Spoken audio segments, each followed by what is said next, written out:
I do remember I was asking the minister of music if I can play the drums, and his response was, "No, you cannot until you stop sucking your thumb."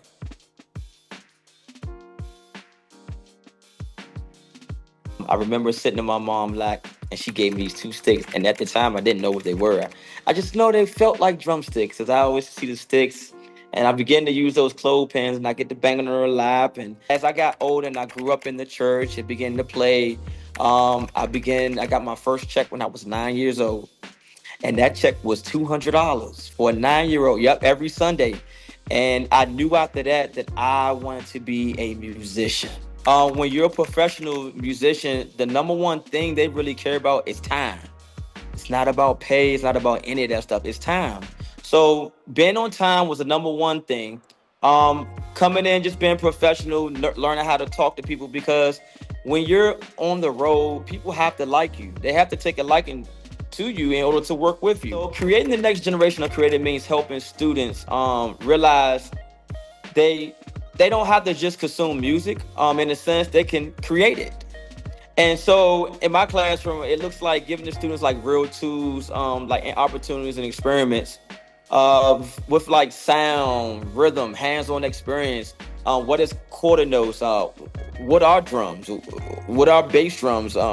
What is sound? And so it helps them create themselves and becoming a musician, in a sense that even if they don't want to become a musician, at least it helps them just become a better person and knowing what music really is. Because I always tell my kids, music controls the soul.